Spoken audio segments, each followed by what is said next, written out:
오늘 또 영상 예배에 나오신 사랑하고 그리운 성리교회 성도님들에게 우리 하나님께서 크신 은총 베푸셔서 온 가족이 구원받는 복된 믿음의 가정 되게 해주시기를 간절히 기원드립니다.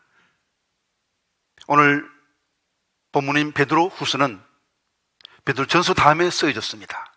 베드로 전서는 박해 중에 있는 성도들을 위로하기 위해서 썼습니다. 당시 네로의 박해로 대부분의 그리스도인들이 숨어 지냈습니다.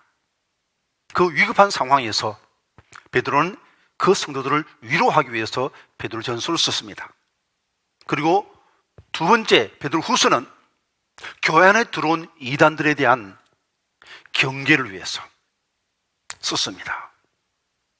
그 당시 사람들은 우리 주님의 재림이 금방 올 줄 알았습니다. 주님 승천하신 다음에 몇 년, 늦어도 몇십 년 내에는 오실 거라 그렇게 생각했습니다. 근데 박해는 심해지고 주님 빨리 오셨으면 좋겠는데 주님이 빨리 안 오시는 겁니다. 그래서 많은 사람들이 왜 안 오시지? 그때 기다릴 필요 없어, 안 오셔, 재림이 없다는 이단들이 생겨나기 시작했습니다. 그래서 그들의 흔들리는 재림시장을 바로잡아주기 위해서 이 베드로 후서를 기록한 것입니다.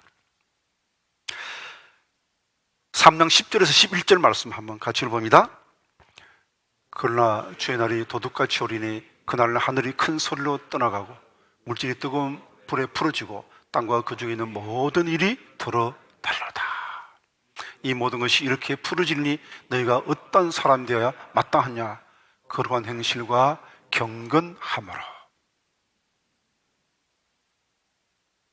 주의 날이 도둑같이 온다고 했습니다. 언제 올지 모릅니다. 그날은 심판의 날입니다. 회개하려면 그 전에 회개해야 됩니다. 그러므로 그 전에, 재림 전에 재림 맞이할 준비를 해야 되는 것입니다. 어떻게 해야 재림을 잘 준비할 수 있겠습니까? 이렇게 하면 된다. 사도 베드로가 사랑하는 아시아에 있는 교인들에게 한 이 말씀이 오늘 바로 우리에게 주시는 말씀이 될 수 있습니다. 그 당시 교인들과 마찬가지로 우리도 지금 주님의 재림을 기다리고 있습니다. 어떻게 하면 주님의 재림을 잘 준비해서 넉넉히 그 나라에 들어감에 복을 받을 수 있겠습니까? 베드로를 통해서 우리에게 주는 하나님의 명령을 들어보십시다. 첫 번째 명령은 재림의 약속의 말씀을 기억하라는 것입니다. 1절에서 7절까지 말씀 같이 읽어봅니다. 사랑하는 자들아, 내가 이제 이 둘째 편지를 너희에게 쓰노니 이 두 편지로 너희의 진실한 마음을 일깨워 생각나게 하여 곧 거룩한 선지자들이 예언한 말씀과 주 되신 구주께서 너희의 사도들로 말미암아 명하신 것을 기억하게 하려 하노라. 먼저 이것을 알지니 말세에 조롱하는 자들이 와서 자기의 정욕을 따라 행하며 조롱하여 이르되 주께서 강림하신다는 약속이 어디 있느냐? 조상들이 전후로부터 만물이 처음 창조할 때와 같이 그냥 있다 하니 이는 하늘이 옛적부터 있는 것과 땅이 물에서 나와 물로 성립된 것도 하나님의 말씀으로 된 것을 그들이 일부러 잊으려 함이로다. 이런 말미암아 그때 세상은 물이 넘침으로 멸망하였으되 이제 하늘과 땅은 그 동일한 말씀으로 불살하기 위하여 보호하신 바 되어 경건하지 아니한 사람들의 심판과 멸망의 날까지 보존하여 두신 것이니라. 일깨워 기억하게 하려 한다는 말씀이 나와 있습니다. 인간은 망각의 동물입니다.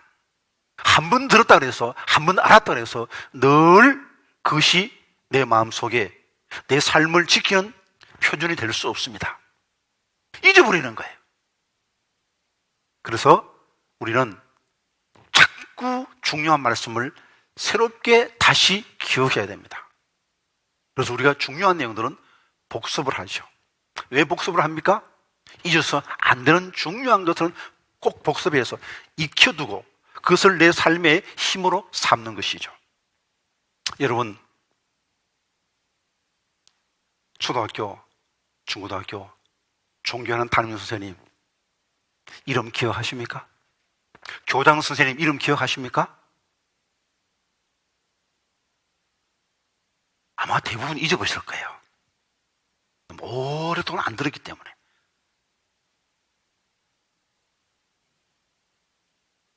안 들으면 잊어버리게 됩니다. 재림에 대한 말씀, 성경이 강조하고 있습니다. 성경에 재림에 대한 말씀이 1836회가 기록되어 있습니다. 1836회. 왜 이렇게 자주 기록되어 있을까요? 잊어버리지 말라고. 그래서 신구약성을 읽다 보면 자연스럽게 재림에 대한 말씀을 읽게 됩니다. 그러면 재림을 잘 준비하게 됩니다. 3장 2절 말씀 한번 같이 읽어봅니다. 곧 거룩한 선지자들이 예언한 말씀과 주되신 구주께서 너희의 사도를 말미암아 명하신 것을 기억하게 하려 하노라. 선지자들이 예언한 말씀은 구약이고 주님께서 사도를 말미암아 주신 말씀이 신약입니다. 결국 성경이죠. 성경을 읽고 성경을 기억해야 우리가 분명한 재림 신앙을 정립할 수 있습니다. 마귀는 교활합니다. 우리가 가진 것을 훔쳐가는 도둑 같은 존재입니다. 마귀는 재림 신앙이 얼마나 중요한지 잘 압니다. 그래서 재림 신앙을 빼앗아가려 하는 거예요. 그래서 마귀가 쓰는 술책이 두 가지 있습니다. 하나는 재림이 없다 하는 것이죠. 3절에서 5절까지 말씀 같이 읽어봅니다. 먼저 이것을 알지니 말세에 조롱하는 자들이 와서 자기의 정욕을 따라 행하며 조롱하여 이르되 주께서 강림하시는 약속이 어디 있느냐? 조상들이 잔후로부터 만물이 처음 창조할 때와 같이 큰 양이 있다 하니 이는 하늘이 옛적부터 있는 것과 땅이 물에서 나와 물로 성립된 것도 하나님의 말씀으로 된 것을 그들이 일부러 잊으려 함이로다. 이들은 자신의 경험에 근거해서 자신의 경험을 절대화해서 주님의 재림이 없다는 거예요. 오신다 했는데 지금까지 기다려도 안 오시잖아. 그러니 안 오시는 거야. 이 논리는 한 100세 넘은 노인네가 난 안 죽어. 왜? 100년이 지나도 안 죽잖아. 난 안 죽어. 그렇게 말하는 거 다름이 없는 겁니다. 인간의 제한된 경험, 제한된 지식으로 어떻게 알 수 있습니까? 하나님이 천지를 창조하셨습니다. 그리고 하나님이 물로 온 세상을 심판한 적이 있습니다. 그런데 그것을 일부러 잊는 거예요. 무시하는 겁니다. 그리고 아직까지 안 오신 거 보니까 안 오신다. 재림은 없다. 그렇게 해서 사람들의 재림 신앙을 흔드는 것입니다.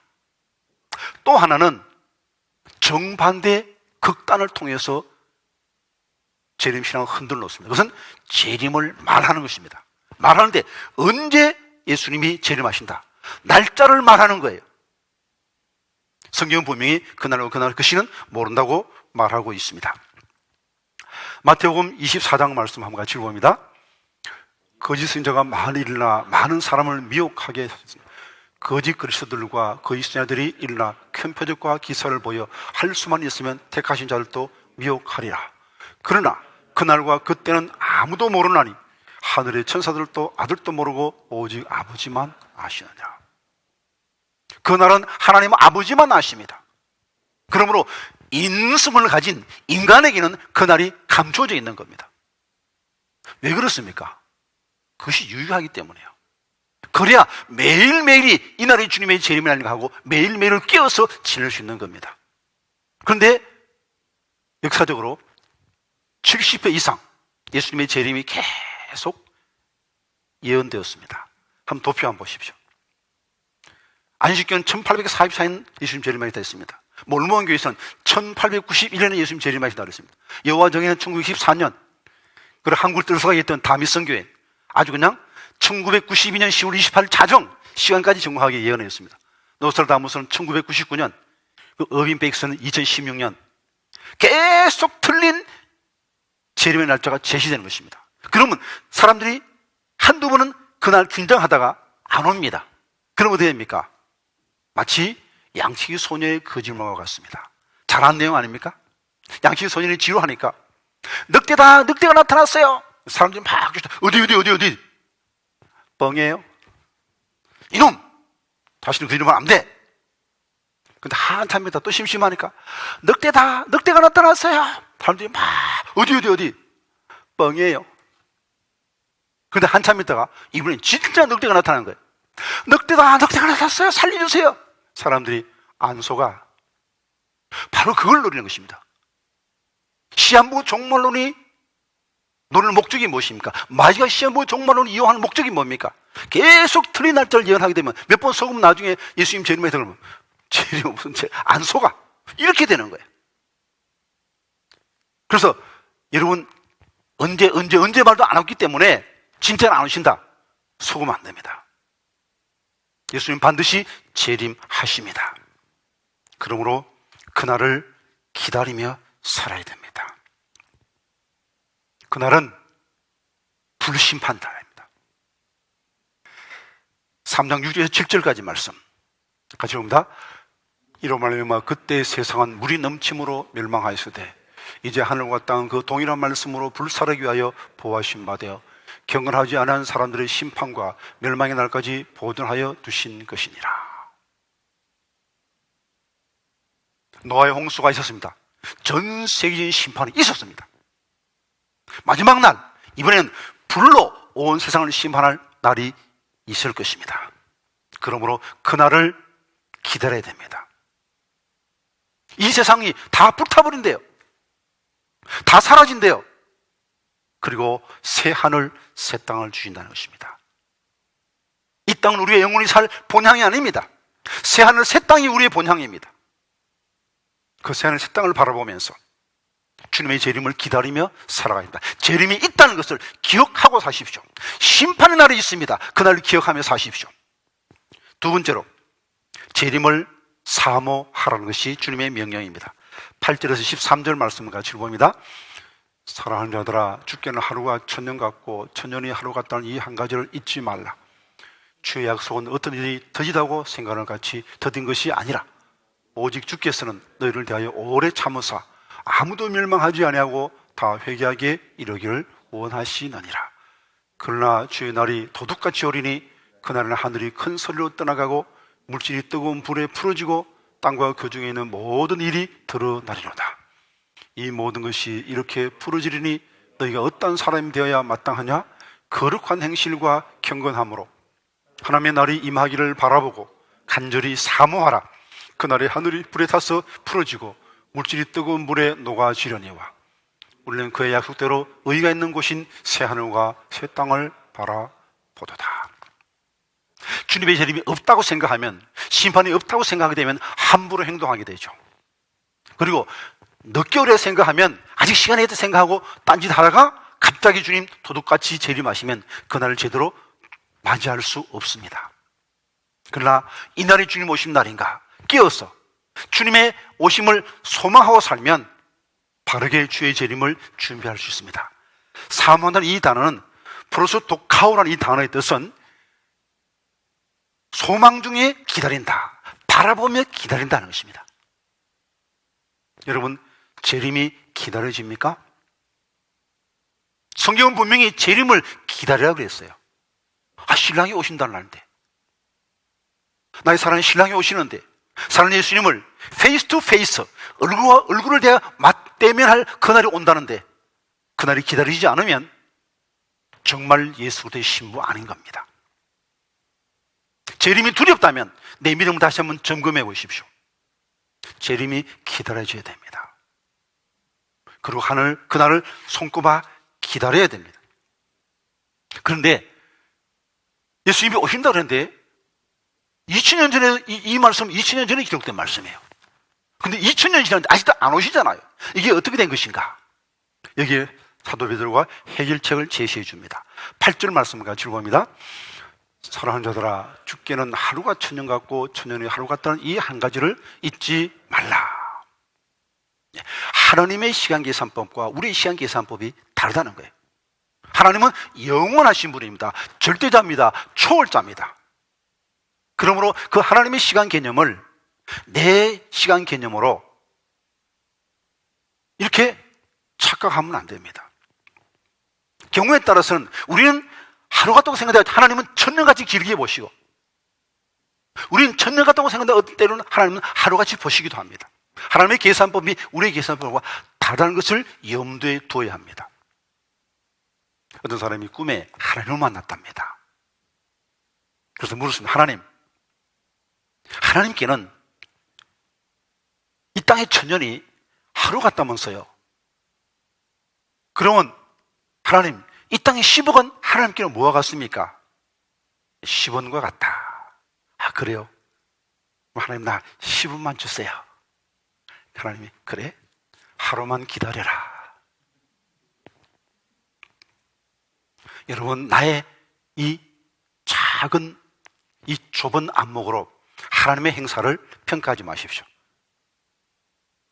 하나님 늦게 오시는 게 아닙니다.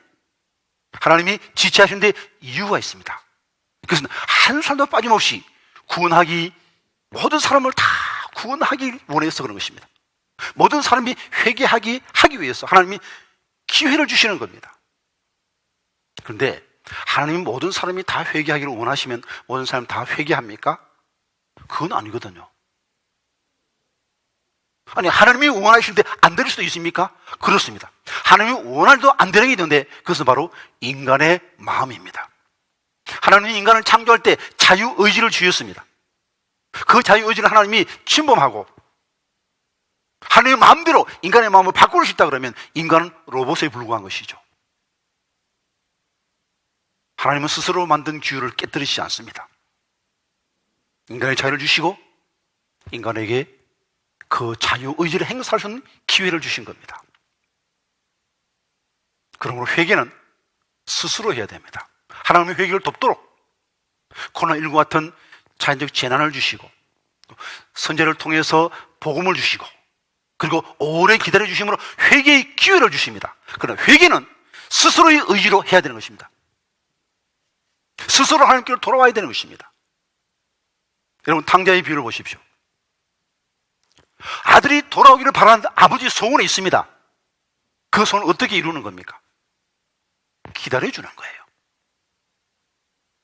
야, 돌쇠야, 가서 둘째놈 잡아와라. 그러면 그 사랑입니까? 그 사랑 아니거든요.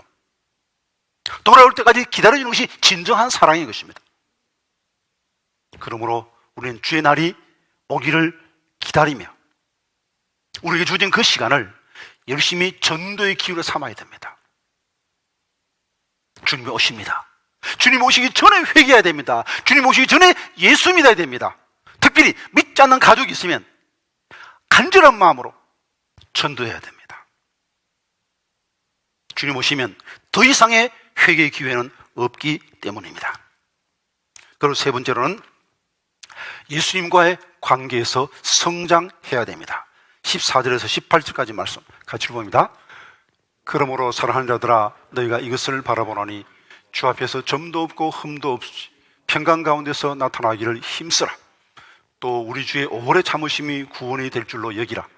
우리가 사랑하는 형제 바울도 그 받은 지혜대로 너희에게 이같이 썼고 또 그 모든 편지도 이런 일에 관하여 말하였으되 그 중에 알기 어려운 것이 들어있으니 무시한 자들과 구세지 못한 자들이 다른 성경과 같이 그것도 억지로 풀다가 스스로 멸망에 이르느니라.